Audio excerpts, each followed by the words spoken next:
Assalamualaikum warahmatullahi wabarakatuh. Halo semuanya, saya Muhammad Faiz Abdul Hafiz.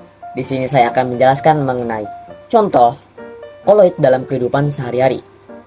Sebelum itu, saya mau menjelaskan apa sih itu koloid?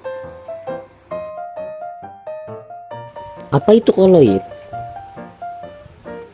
Koloid adalah jenis campuran heterogen yang terbentuk karena adanya dispersi suatu zat ke dalam zat lain yang dicampurkan. Nah, makanya dalam sistem koloid itu terdapat dua fase, yaitu fase terdispersi dan medium pendispersi. Fase terdispersi adalah zat yang mengalami penyebaran secara merata dalam suatu zat lain. Sedangkan medium pendispersi adalah zat yang menyebabkan terjadinya penyebaran secara merata. Pada umumnya, fase terdispersi memiliki jumlah molekul yang lebih kecil dibandingkan fase pendispersi.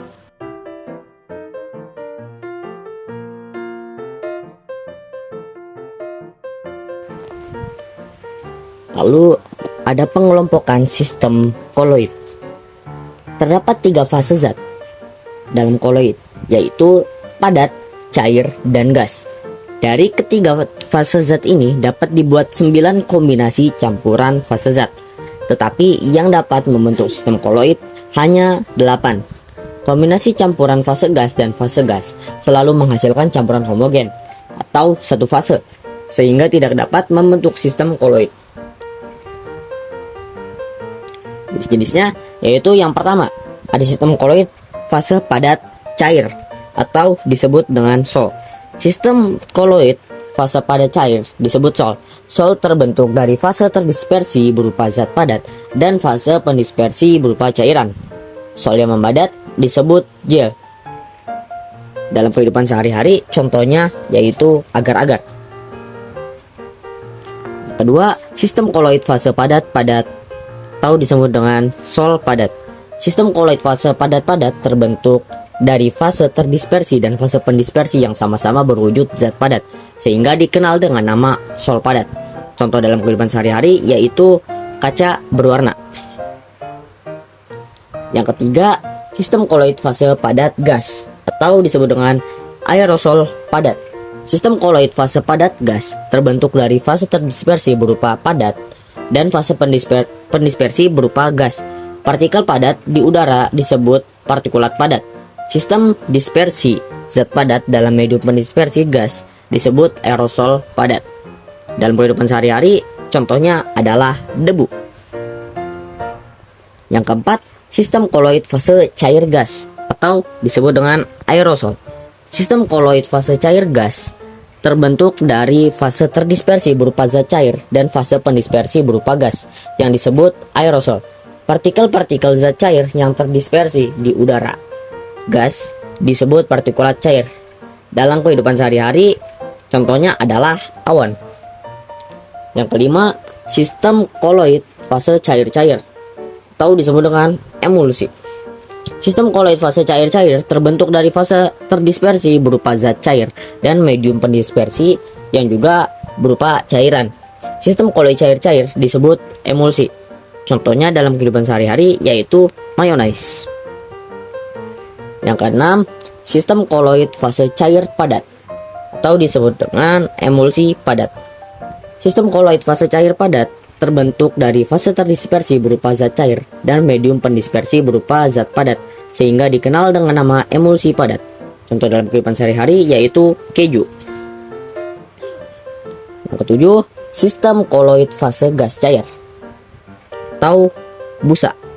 Sistem koloid fase gas cair terbentuk dari fase terdispersi berupa gas dan medium pendispersi berupa zat cair. Jika Anda mengocok larutan sabun, akan timbul busa. Di dalam busa sabun terdapat rongga yang terlihat kosong. Busa sabun merupakan fase gas dalam medium cair. Contohnya yaitu busa ketika kita mencuci tangan atau mencuci baju. Yang ke-8, sistem koloid fase gas padat atau disebut dengan busa padat. Sistem koloid fase gas padat terbentuk dari fase terdispersi berupa gas dan medium pendispersinya berupa zat padat yang dikenal dengan istilah busa padat. Contoh dalam kehidupan sehari-hari yaitu busa kasur. Lalu kita masuk ke alat dan bahan pembuatan koloid busa sabun. Bahan yang pertama yaitu wadah.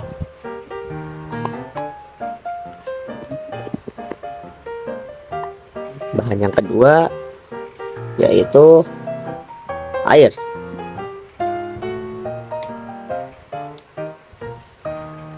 Bahan yang ketiga yaitu sabun. Dan yang keempat yaitu spons.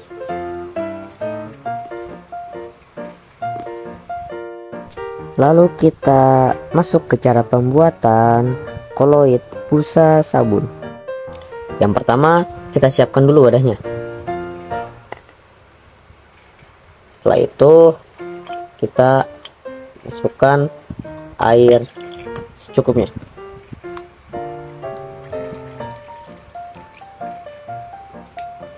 Setelah itu kita masukkan sabun.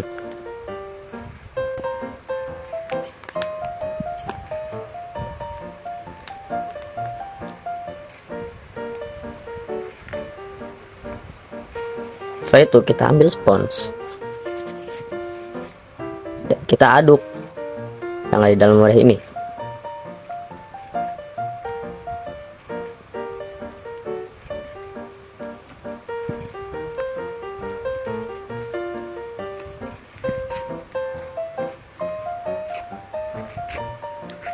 Hingga muncul koloid, yaitu busa sabun.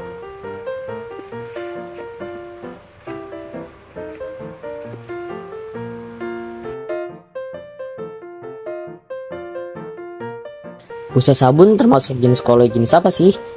Jadi busa sabun itu termasuk koloid jenis buih atau busa. Hal ini dikarenakan fase terdispersinya adalah gas, sedangkan fase pendispersinya adalah cair. Jadi saat kita mengocok larutan sabun akan timbul busa. Di dalam busa sabun terdapat rongga yang terlihat kosong. Jadi busa sabun merupakan fase gas dalam medium cair. Sifat-sifat koloid pada busa sabun. Sifat koloid pada busa sabun yaitu sabun akan menghilangkan partikel kotoran dengan cara mengadsorpsi atau dengan mengemulsi bahan berminyak yang menempel pada kain. Adsorpsi adalah sebuah proses menempelnya suatu zat pada permukaan zat padat atau zat cair. Termasuk sifat adsorpsi sabun, sistem koloid pada sabun memiliki partikel yang mudah mengadsorpsi warna. Permukaannya cukup luas disebabkan ukuran partikel koloid yang kecil dan membuat kemampuan adsorpsi tersebut menjadi besar. Dan juga busa sabun memiliki stabilitas koloid yang memungkinkan busa tetap terbentuk dan bertahan dalam jangka waktu tertentu. Ini disebabkan oleh interaksi antara molekul-molekul sabun dengan air dan udara yang mempertahankan struktur busa. Jadi mengapa sabun membersihkan secara efektif? Sebelum itu, zat yang dapat menurunkan tegangan permukaan disebut surfaktan. Sabun ini adalah sejenis surfaktan yang disebut pengemulsi. Pengemulsi dapat menyebabkan dua cairan yang bercampur meskipun biasanya tidak. Misalnya aja minyak dan air. Mereka tidak bercampur secara alami. Namun karena sabun merupakan pengemulsi, sabun dapat menahan minyak sedemikian rupa sehingga air dapat menghilangkannya. Jadi salah satu ujung molekul sabun itu bersifat hidrofilik, yaitu bercampur dengan air. Ini memegang senyawa yang dapat larut dalam air. Lalu ujung lainnya bersifat hidrofobik, yaitu tidak bercampur dengan air. Ia menahan senyawa yang tidak larut dalam air, seperti minyak. Kedua ujungnya bekerja sama untuk menyatukan semua komponen dalam campuran, membentuk emulsi yang dapat dengan mudah dihilangkan dari suatu permukaan. Ini proses pembentukan koloid pada busa sabun. Jadi ketika pembuatan busa sabun tidak terjadi reaksi kimia yang signifikan untuk membentuk busa. Busa sabun itu terbentuk melalui proses fisik dan interaksi antara molekul-molekul sabun dengan air dan udara. Mungkin sekian dari saya. Mohon maaf bila ada salah kata atau kekurangan informasi yang saya sampaikan. Wabillahi taufiq wal hidayah. Wassalamualaikum warahmatullahi wabarakatuh.